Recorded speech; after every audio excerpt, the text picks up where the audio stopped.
Hello दोस्तों, मैं विक्रम स्वागत करता हूं आपका आपके अपने YouTube channel S study platform पर।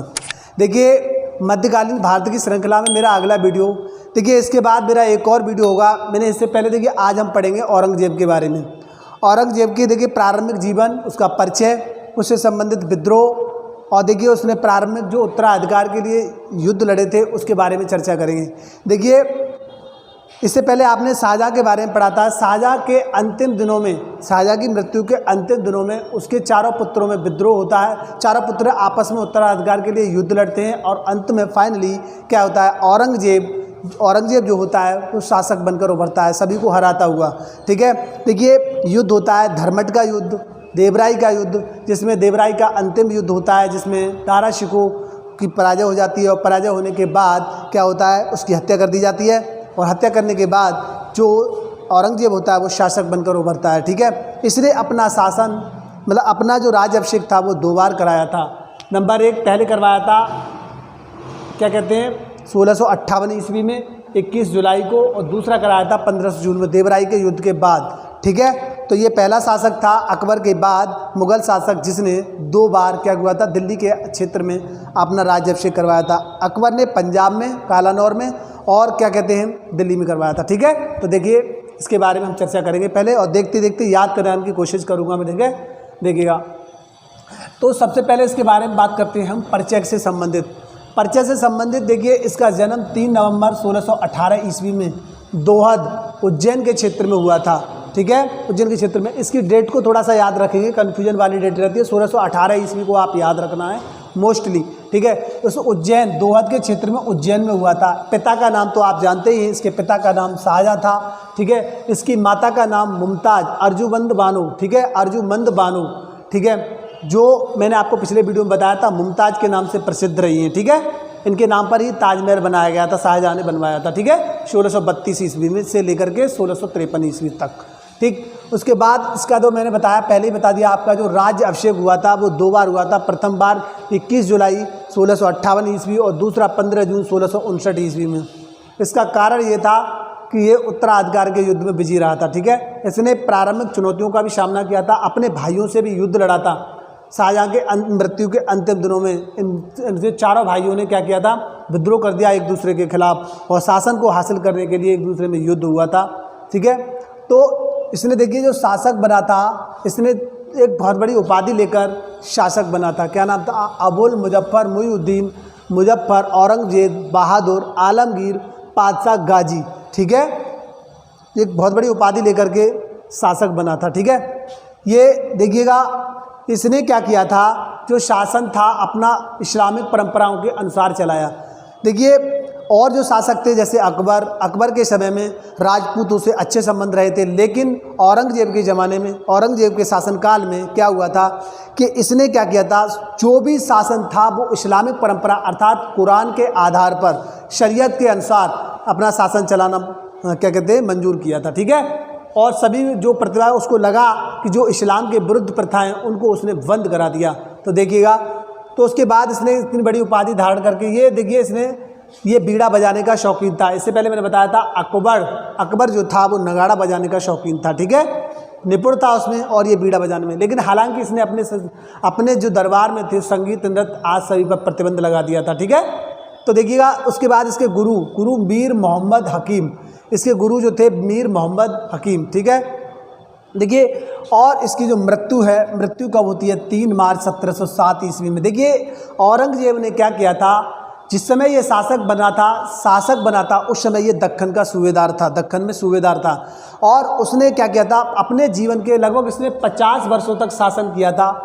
ठीक है, 50 वर्षों तक शासन किया था। इसने 25 वर्ष जो थे वो अपने उत्तर भारत में संघर्ष करते हुए बीते इसके, और 25 वर्ष जो थे उसके क्या कहते हैं दक्षिण भारत के संघर्ष में बीते थे। देखिए यही कारण रहा कि उसने क्या कहते हैं दक्कन जो क्षेत्र था, दक्षिण का क्षेत्र था, इसके शासन का कब्रिस्तान सिद्ध हुआ था। ठीक है, ये युद्ध में ही बिजी रहा था और अपने शासन को क्या कहते हैं केंद्रीय शक्ति नहीं दे पाया था। ठीक है, इसकी मृत्यु के बाद जो क्या कहते हैं मुगल शासक होते हैं उसे उत्तर मुगल काल के नाम से जाना जाता है। ठीक है, उसका भी वीडियो में आगे आपको प्रोवाइड कराऊंगा, तो देखिएगा। उसके बाद आता है आपका देखिए 3 मार्च 1707 ईस्वी को दौलताबाद के पास यानी कि मृत्यु हो जाती है। उसके जैन उल हक एक सूफी संत थे, उनकी मजार के पास उसको दफना दिया गया था। इसने कहा था कि हमारे अवशेषों पर कोई भी मकबरा न बनवाया था, उसको इसके ऊपर कोई मकबरा नहीं बनवाया था। ठीक है, उसके बाद बात करते हैं महत्वपूर्ण पॉइंट। देखिए परीक्षा से संबंधित महत्वपूर्ण पॉइंट के बारे में बात करते हैं। देखिए औरंगजेब एक कट्टर मुसलमान था। क्या कहते हैं? कट्टर मुसलमान। मैं पहले ही आपको बता दूं, इसने पूरा शासन अपना इस्लामिक व्यवस्था पर लागू किया था। इसने हिंदुओं पर बहुत सारे अत्याचार किए थे और देखिए इसने वो काम किया था जो एक शासक के तौर पर उसको नहीं करने चाहिए थे।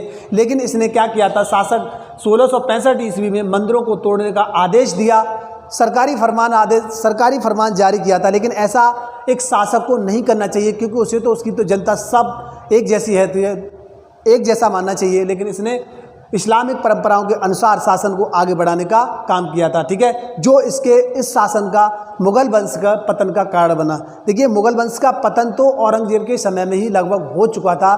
बाद के शासक तो पेंशन भोगी बनकर रह गए थे, इतने ताकतवर नहीं होते। अंतिम शासक था जो इतना ताकतवर रहा था। ठीक है, तो इसने 1665 ईस्वी मंदिरों को तोड़ने संबंधी आदेश जारी किया था और हिंदुओं पर अत्याचार किए थे। ठीक है, हिंदुओं पर अत्याचार किए थे। अब इसने क्या किया था, दरबार में होने वाले संगीत, नृत्य, चित्रकला पर प्रतिबंध लगा दिया। देखिए जब चित्रकला पर प्रतिबंध लगा दिया तो वहाँ में जो दरबार में, देखिए आप पिछले वीडियो में आप सुनते आ रहे, देखते आ रहे, अकबर जहांगीर के दरबार में चित्रकला को विशेष महत्व दिया जाता, नृत्य को विशेष महत्व दिया जाता था। लेकिन इसको जो प्रथाएं थी इनको बंद करा दिया। बंद कराने के बाद जो चित्रकार थे वो बेकार हो गए और उसके बाद वो अन्य क्षेत्रों में जाकर के बस गए। तो उन्होंने क्या कहते हैं, अन्य शैलियों का जन्म हुआ उसके बाद। ठीक है, तो देखिएगा चित्रकला पर प्रतिबंध, उसने कुरान के आधार पर शासन करना, शरीयत के आधार पर। ठीक है, उसने देखिए प्रतिबंध लगाया था, नवरोज के त्यौहार पर प्रतिबंध लगा दिया था। देखिए और झरोका दर्शन, जो सम्राट के द्वारा जो दर्शन देने की प्रथा थी उस पर भी उसने क्या कह दिया, प्रतिबंध लगा दिया। तुलादान यानी कि शासक जो मुगल शासक हुआ करते थे उनके वजन के बराबर क्या कहते हैं, जो अकबर ने प्रथा चलाई थी, क्या कहते हैं, उसमें जो सोना चांदी जो तौला जाता था उसको उसके बाद उसे दान कर दिया जाता था। ठीक है, तो उसने उस पर प्रतिबंध लगा दिया। दरबार में हिंदू राजा जो आया करते थे, उसके दरबार में हिंदू राजा बैठते थे, उनको तिलक करने पर प्रतिबंध लगा दिया। उसने सिक्कों पर कलमा खुदवाना बंद कर दिया था, यानी कलमा खुदा जाता था उसको बंद कर दिया, क्योंकि जो सिक्के जो थे वो हिंदुओं के पास जाते थे जो इस्लाम के विरुद्ध था, इसलिए उसने उस पर कलमा खुदवाना बंद कर दिया। ठीक है, और सिजदा और पवोस, जो मैं आपको लगातार वीडियो में बताता आ रहा हूँ, जो अकबर ने प्रथा स्टार्ट की थी सिजदा और पवोस, और इससे पहले जो बलबन की व्यवस्था थी, बलबन ने सबसे पहले इस प्रथा को क्या कह दिया, प्रारंभ किया था। फिर उसके बाद अकबर ने प्रारंभ किया था। उसके बाद इसने क्या किया था, इस प्रथा को बंद करा दिया। क्या नाम, क्या बंद करा दिया था। इसने दरबार में होली मनाने पर प्रतिबंध लगा दिया, और वैश्यालाओं को बंद करा दिया। जो देखिए समाज में जो वैश्यालय हुआ करती थी, जो वैश्यालय हुआ करते थे, उनमें क्या किया था इन्होंने, उन वैश्यालयों को बंद करा दिया और उन महिलाओं से ये कहा गया, या तो आप शादी कर लीजिए या शादी नहीं करिए तो आप इस व्यवसाय को बंद कर दीजिएगा। तो इसने ये अच्छा काम था इसका, तो इसने इसको बंद करवा दिया। ठीक है, उन महिलाओं से या तो उनकी शादी करा दी या उन्होंने उस काम को छोड़ दिया। ठीक है, इतना आगे और देखिएगा इसने क्या किया था, उसने दारुल हर्ष यानी एक गैर मुसलमान देश, भारत एक गैर मुसलमान देश है, उसको उसने क्या किया कि उसने एक दारुल इस्लाम देश बनाने की क्या प्रयास किया था और जिहाद का नारा दिया था। क्या किया था उसने, क्या किया, इसको प्रयास किया था कि गैर मुसलमान देश को मैं मुसलमान देश बनाऊंगा और बनाने का प्रयास किया, जिहाद का नारा दिया था। ठीक है, उसके बाद देखिए औरंगजेब एक कट्टर मुसलमान होने के बाद नैतिक स्तर पर बहुत ही मजबूत व्यक्ति था। इसने क्या किया था, एक ही शादी की थी। ठीक है, आप पीछे देखते आ रहे अन्य जो शासक मुगल शासक हुए थे, कई शादियां की थी। जो इसकी पत्नी थी उसका नाम था दिलदास बानो, जो फारस के राजघराने से संबंधित थी, उसके बारे में हम आगे चर्चा करेंगे। ठीक है, तो देखिएगा इसने प्रयास किया, नैतिक स्तर पर काफ़ी मजबूत था और ऊंचा था, और मुसलमान इसको जिंदा पीर के नाम से जानते हैं, जिंदा पीर के नाम से पुकारते हैं। ठीक है, क्वेश्चन कई बार देखा गया, जिंदा पीर किसे कहा जाता है, तो जिंदा पीर के नाम से औरंगजेब को जाना जाता है। ठीक है, अब इसके समय के प्रमुख विद्रोह हुए थे उनके बारे में देखिए चर्चा करते हैं। पहला संगठित विद्रोह हुआ था जो गोकुल के नेतृत्व में हुआ था। कौन सा? जाट विद्रोह, गोकुल के नेतृत्व में हुआ था। लेकिन क्या किया था ये बहुत ही मजबूत तरीके से हुआ था, लेकिन तिलपात के युद्ध में गोकुल की हत्या कर दी जाती है और गोकुल पराजित हो जाता है। उसके बाद क्या कहते हैं, उसके बाद 1686 ईस्वी में इसका नेतृत्व राजा राम ने किया था। और उसने क्या किया था, जो औरंगजेब था उसने हिंदुओं के धार्मिक क्षेत्रों को छेड़ना शुरू किया था। क्या किया था उसने कि मंदिरों को तोड़वाना। तो उन्होंने कहा जो राजा हमारे धार्मिक प्रवृत्तियों पर प्रहार कर रहा है उसी प्रकार से हम भी प्रहार करेंगे। तो उसने क्या किया था कि अकबर की कब्र से उसकी हड्डियां निकाल करके उनको जला दिया। क्या किया था? अकबर की कब्र को खोदा और वहाँ से हड्डियां निकाली, और हड्डियां निकालने के बाद उनको क्या किया? जला दिया। तो उसके क्या कहते हैं, इस्लाम में सबको जलाया नहीं जाता है, दफनाया जाता है। तो उसने हड्डियों को जला दिया, तो ये इस्लाम के विरुद्ध हो गया। इसलिए उसने क्या किया, इससे गुस्सा होकर के उसने क्या किया, राजा राम की हत्या करवा दी। और ये नेतृत्व क्या किया, ये इसका फिर आगे नेतृत्व किसने किया था? चूड़ामन ने। और ये थोड़ा तो छुटपुट चलता रहा। ठीक है। अब उसके बाद बात करते हैं शतनामी विद्रोह। शतनामी विद्रोह ये धार्मिक मुद्दे पर विद्रोह था जो नरनौल और मेवात के क्षेत्र में हुआ था। शतनामी को मुड़िया भी कहा जाता है। औरंगजेब ने इसको भी दबा दिया। ठीक है। क्या किया था? इसको भी दबा दिया। अगला था सिख विद्रोह। देखिए सिख विद्रोह ये भी धार्मिक प्रवृत्ति पर आधारित है, धार्मिक विषय पर आधारित था। ठीक है। औरंगजेब ने क्या किया था कि जो देखिए सिख जो विद्रोह कर रहे थे उसने क्या किया, अगर हम सिखों के गुरु तेग बहादुर को ही पकड़ करके उसको इस्लाम कबूल करा दें तो हम इस विद्रोह से मुक्ति मिल जाएगी, तो सारे लोग आपस में शांत हो जाएंगे। लेकिन इसने क्या किया, तो उनको पकड़वा लिया और 9वें गुरु तेग बहादुर को क्या किया था, इसने पकड़वा करके और इनको 5 दिन तक यातनाएं दी गई, इनके साथियों को यातनाएं दी गई थी। और क्या कहते हैं, शीशगंज के पास इन्होंने इस्लाम न कबूल किया और शीशगंज के पास इनके सर को धड़ से अलग कर दिया गया था और इसकी हत्या कर दी गई। देखिए मैंने आपको पिछले वीडियो में बताया था, जागीर वाले वीडियो में बताया था कि देखिए सिखों के ऐसे 2 गुरु हुए हैं जिनकी हत्या मुगल शासकों के द्वारा की गई है। पहला गुरु अर्जुन देव सिखों के 5वें गुरु थे, जो उनकी हत्या किसके द्वारा की गई थी? जहांगीर के द्वारा, क्योंकि उन्होंने खुसरो का साथ दिया था, खुसरो को आशीर्वाद दिया था और उस आशीर्वाद के कारण जहांगीर उनसे गुस्सा हो गया, उसने हरजाना मांगा, लेकिन हरजाना ना भरने के कारण उसने क्या किया, उनकी हत्या करवा दी, फांसी दे दी उनको। ठीक है, फांसी दे दी। अब उसके बाद क्या, औरंगजेब ने 9वें गुरु तेग बहादुर को शीशगंज के पास में 5 दिन तक इतना यातना दी गई, उन्होंने इस्लाम कबूल नहीं किया और 1675 ईस्वी में उनका सर धड़ से अलग कर दिया गया। ठीक है। राजपूतों का विद्रोह। अब देखिए राजपूतों का विद्रोह। राजपूत देखिए हमेशा मुगलों के विरुद्ध विद्रोह करते रहे। जो राजस्थान क्षेत्र के जितने भी राजपूत थे, महाराणा प्रताप हुए, ठीक है, उन्होंने इसके खिलाफ विद्रोह किया था। और कछवा राजा जैसे मैं बताता हूँ मानसिंह है, उन्होंने तो क्या कहते हैं मुगलों का साथ दिया था। ठीक है। तो देखिएगा राजपूत शासकों का विद्रोह। देखिए एक क्या हुआ था, राजपूत शासक जो औरंगजेब का एक पुत्र था अकबर द्वितीय के नाम से जाना जाता है, उसने क्या किया था, अपने पिता के खिलाफ विद्रोह कर दिया। वो मारवाड़ क्षेत्र में जाता है, मेवाड़ के क्षेत्र में जाता है, राजपूतों से मिलता है और राजपूतों से मिलने के बाद वो राजपूत उसको भड़काते हैं और कहते हैं अगर आप विद्रोह करें और आप विद्रोह में आपकी जीत होती है तो हम आपका साथ देंगे, आप राजा बनेंगे। ठीक है। तो अकबर क्या होता है कि उसको साथ देते हैं उसका राजपूत, लेकिन क्या होता है उसके द्वारा एक चाल चली जाती है, किसके द्वारा? औरंगजेब के द्वारा। औरंगजेब के द्वारा एक पत्र लिखा जाता है। पत्र लिखने में कहता है कि अकबर आप बहुत अच्छा काम कर रहे हो, आपने राजपूतों को भड़काकर हमारा काम आसान कर दिया है और हम क्या करते हैं, प्रत्येक एक करके सभी राजपूतों को मार रहे हैं। तो इनके अंदर एक भावना, वो क्या कहते हैं, बात फैल जाती है कि अकबर जो है वो क्या है, क्या कहते हैं, एक गुप्त रूप से हमारे खिलाफ लड़ाई लड़ रहा है। तो उससे जो मारवाड़ क्षेत्र के जो राजपूत है उससे दूर हट जाते हैं। अब क्या करता है, मेवाड़, ये यहाँ से भाग करके मेवाड़ में शरण लेता है अकबर। तो देखिए यहाँ से जब राजपूत हार जाते हैं, मराठों के यहाँ शरण लेता है, क्योंकि देखिए अकबर अपने पिता से बहुत डरा हुआ था, क्योंकि जिसने अपने भाइयों को तक नहीं छोड़ा तो वो मुझे क्या छोड़ेगा। तो उसने क्या किया, मराठों के यहाँ शरण ली। जब मराठे हारने लगे तो वहाँ से भाग करके वो फारस के शाह के यहाँ पे भाग गया और अकबर की मृत्यु होने अकबर द्वितीय की जो मृत्यु होती है वो क्या कहते हैं, औरंगजेब की मृत्यु के आसपास ही वहीं पर हो जाती है। ठीक है। जब तक उसका टाइम आता है अकबर की मृत्यु हो जाती है और क्या कहते हैं औरंगजेब की मृत्यु हो जाती है। ठीक है, उसके बाद आगे बात करते हैं मराठाओं का। देखिए मराठा भारत में बहुत ही शक्तिशाली बनकर, देखिए शिवाजी राव के नेतृत्व में मराठाओं की शक्ति बहुत अधिक बढ़ गई थी। ठीक है, तो देखिए पुरंदर की संधि आपको बहुत अच्छे से याद होगा। देखिए आधुनिक भारत में मैं आगे और वीडियो प्रोवाइड कराऊंगा आपको, तब उसमें बताऊंगा।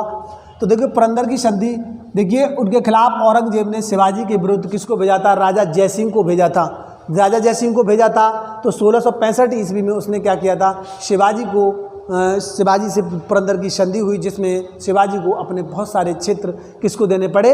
औरंगजेब को मुगलों को देने पड़े। ठीक है, उसके बाद शिवाजी दरबार में पहुंचे थे और शिवाजी को कैद कर लिया जाता है। उनका राजा की तरह से सम्मान नहीं किया जाता है, जिससे वो नाराज गुस्सा होते हैं और उसके बाद उनको कैद कर लिया जाता है और अपनी चालाकी से शिवाजी यहाँ से भाग करके निकल जाते हैं फलों की टोकरी में होकर के। ठीक है, अब उसके बाद क्या हुआ था? संभाजी शासक मृत्यु के बाद, शिवाजी की मृत्यु का संभाजी शासक बनता है और संभाजी की हत्या 1689 ईस्वी में और उसके पुत्र को भी क्या कहते हैं पकड़ लिया जाता है। ठीक है, उसके बाद अब आता है दक्षिण विजय में क्या आता है? देखिए मैंने आपको बताया कि जो औरंगजेब था उसने अपने जीवन के क्या किया था? उसने अपने जीवन के 25 वर्ष जो थे, जीवन के 25 वर्ष यानी अपने शासनकाल के 25 वर्ष दक्षिण के क्षेत्र में व्यतीत किए थे और 25 वर्ष किए थे उत्तर भारत में। तो देखिए जो अंतिम के 25 वर्ष थे उसने वो दक्षिण में व्यतीत किए थे और प्रारंभिक 25 वर्ष थे वो उत्तर भारत में व्यतीत किए थे। जब उत्तर भारत में व्यतीत किए थे तो दक्षिण भारत में लास्ट टाइम में जाने पर इसका क्या कहते हैं? औरंगजेब का कब्रिस्तान, मतलब औरंगजेब के शासन का कब्रिस्तान सिद्ध हुआ था। क्या चीज़? दक्षिण भारत का क्षेत्र। ठीक है, क्योंकि वो उसी समय वहाँ का दक्कन का सूबेदार था। उसकी जो मुरादें पूरी अधूरी रह गई थी उनको पूरा करने के लिए वो 25 वर्षों तक वहीं पर संघर्ष करता रहा। ठीक है, उसके बाद क्या हुआ था? संभाजी के बारे में बता दिया। दक्षिण भारत की विजय, यानी कि देखिए बीजापुर से उसका संघर्ष होता है और 1686 ईस्वी में वो बीजापुर पर कब्जा अपना कर लेता है। उसके बाद गोलकुंडा पर 1687 ईस्वी में उसका युद्ध वो जीत लेता है। मराठों से संघर्ष होता है उसका। ठीक है, दक्षिण भारत में। अब देखिए ये संघर्ष इतना रहा कि वो वहीं पर उसी क्षेत्र में फंसा रहा और उस क्षेत्र से वो निकल नहीं पाया और क्या किया? दक्षिण भारत औरंगजेब के शासन का क्या सिद्ध हुआ? कब्रिस्तान सिद्ध हुआ। ठीक है, अब उसके बाद हम थोड़ा सा अन्न के बारे में चर्चा करेंगे। औरंगजेब के बारे में ये चर्चा हो गई, उसके बाद हम करते हैं अन्न के बारे में थोड़ी सी चर्चा। देखिए इसकी जो पत्नी थी राबिया उद दौरानी, ठीक है, जिसको दिलदास बानो बेगम के नाम से जाना जाता है। किसा? दिलरास नाम बेगम के नाम से जाना जाता है, राबिया उद दौरानी। ठीक है, तो देखिए ये फारस के राजघराने से संबंधित थी। मैं पहले ही आपको बता चुका हूँ, फारस के राजघराने से संबंधित थी। देखिए औरंगजेब ने भी कई मकबरों का निर्माण करवाया था। ठीक है, वो अपनी पत्नी से प्यार किया करता था। मैंने बताया आपको अन्य जो मुग़ल शासक हुए थे उन्होंने कई शादियाँ की थी, लेकिन मुग़ल वंश के शासकों में एक औरंगजेब एक ऐसा शासक था जिसने केवल एक ही शादी की थी। ठीक है, तो वो अपनी पत्नी से प्यार करता था बहुत ज़्यादा। तो उसने उसकी मृत्यु के बाद देखिए एक मकबरा बनवाया था जिसे बीबी का मकबरा कहा जाता है, औरंगाबाद में निर्माण करवाया था 1678 ईस्वी में। देखिए इसे ताजमहल की नकल कहा जाता है, इसे द्वितीय ताजमहल के नाम से जाना जाता है। देखिए जो ताजमहल था वो 1632 ईस्वी से 1653 ईस्वी तक क्या कहते हैं शाहजहाँ के द्वारा बनवाया गया था। ठीक है, शाहजहाँ के द्वारा मुमताज़ की याद में। देखिए जो इसकी माँ थी, औरंगजेब की माँ थी, अर्जुमंद बानो के नाम से जाना जाता है, आसफ खां की पुत्री थी। ठीक है, तो देखिएगा उसके बाद द्वितीय ताजमहल के नाम से जाना जाता है। दिल्ली के लाल किले में एक मस्जिद का निर्माण करवाया जिसे मोती मस्जिद के नाम से जाना जाता है। इसने दिल्ली के लाल किले में मोती मस्जिद का निर्माण करवाया था, वो औरंगजेब के द्वारा।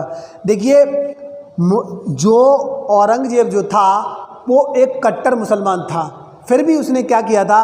अपनी सेना में सर्वाधिक हिंदुओं को रखा था, सर्वाधिक हिंदू सेनापतियों को रखा था अपनी सेना में। जो थे सेना में जो क्या कहते हैं यानी 33%, लगभग 33% हिंदू सेनापति रखे थे। तो यानी मुग़ल वंश के शासकों में सेना में सर्वाधिक क्या कहते हैं हिंदू सेनापतियों को रखने वाला शासक कौन था? औरंगजेब। ठीक है, औरंगजेब था।